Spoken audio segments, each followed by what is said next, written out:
ഈ വണ്ടിയുടെ കൊണ്ടോ ഇത് കൊണ്ടിട്ട് വേറെ വണ്ടി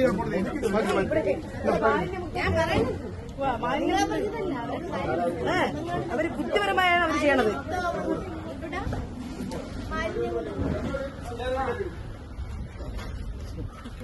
കംപ്ലീറ്റ് രാമേന്ദ്രയുടെ നാട്ടിലുള്ള കംപ്ലീറ്റ് വേസ്റ്റും കംപ്ലീറ്റ് ഷോപ്പുകളിലെ വേസ്റ്റും അവർ കൊണ്ടുവന്ന് ഡംപ് ചെയ്യണത് ഇവിടെയാണ്. വെള്ളക്കടവരെ യൂണിറ്റ് പ്രശ്നമായതുകൊണ്ട് ഇപ്പം കംപ്ലീറ്റ് പ്രൊഡക്ഷൻ നടത്തണം ഇവിടെ വെച്ചാണ്. ഇവിടെ രാഖി രാമാനം ഓരോ എല്ലാ സ്ഥാപനങ്ങളിൽ നിന്നുള്ള വേസ്റ്റുകൾ ഇവിടെ കൊണ്ടുവന്ന് കത്തിക്കുകയും അവർ വേസ്റ്റ് തള്ളുകയും ചെയ്യണേ ചെയ്തുകൊണ്ടിരിക്കുന്നത്. ഇത് നമ്മുടെ ചെയർപേഴ്സൺ, നമ്മുടെ സെക്രട്ടറി എല്ലാവരും ഇവിടെ രംഗത്തുണ്ട്. അതെ അതെ അതെ.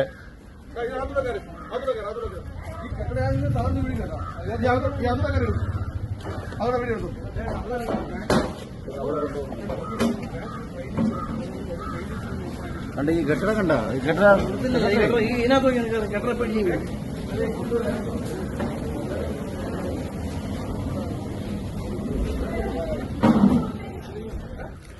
ഡ്രൈനേജ് ഒക്കെ ഇവിടെ കൊണ്ടുവന്ന് ഓപ്പൺ ആയിട്ടാണ് തള്ളിയിരിക്കുന്നത്. ഡ്രൈനേജ് വരുന്ന വേസ്റ്റുകൾ ലോഡ് കണക്കിന് ഇവിടെ കൊണ്ടുവന്ന് ഇങ്ങനെ കത്തിച്ചുകൊണ്ടിരിക്കുകയാണ്. ഇങ്ങനെ കത്തിച്ചുകൊണ്ടിരിക്കുകയാണ് ചെയ്യുന്നത്.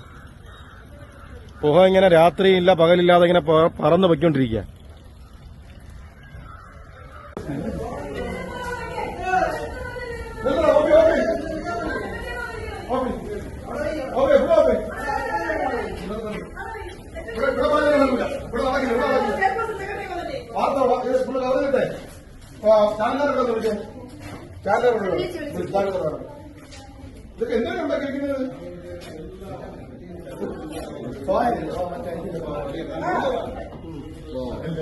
ഫുഡ് വേസ്റ്റുകൾ കംപ്ലീറ്റ് ഈ കാണുന്ന ഫുഡ് വേസ്റ്റുകൾ കംപ്ലീറ്റ് കൊണ്ടുവന്ന് ഇവിടെ ഡംപ് ചെയ്യണം. ഈ വെള്ളത്തിൽ ഡംപ് ചെയ്ത് ഈ വെള്ളത്തിൽ കംപ്ലീറ്റ് ഡംപ് ചെയ്യണത്.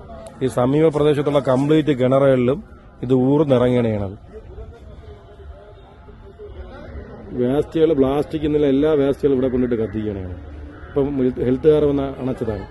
ഈ വേസ്റ്റ് കംപ്ലീറ്റ് കാക്കകളും കൊത്തിക്കൊണ്ടുവന്ന് സമീപത്തുള്ള കംപ്ലീറ്റ് കിണറുകളിലും വീടുകളിലും ടാങ്കുകളിലും ഒക്കെയാണ് കൊണ്ടുവയ്ക്കുന്നത്. ഇത് പ്രദേശവാസികൾക്ക് ഏറ്റവും കൂടുതൽ ഭീകരാന്തരീക്ഷം സൃഷ്ടിക്കുന്ന ഒരു പ്രവണതയാണ് ഈ കാണിക്കുന്നത്. ഇത് ഈ അനീതി ചെറുത്തില്ല എന്നുണ്ടെങ്കിൽ എല്ലാം മാരക രോഗികളാവും. കൊറക്കോട് നിവാസികളെല്ലാം മാരക രോഗികളാവും.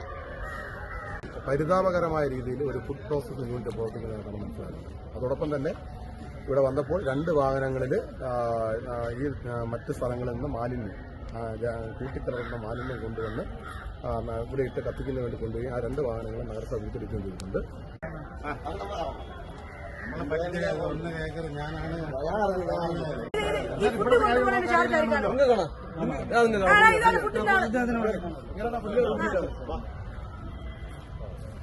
ഇവിടുത്തെ ഫുഡിന്റെ കാലങ്ങളാണ് അവിടുത്തെ ചാർജ് ബിൽഡിംഗിലേക്ക്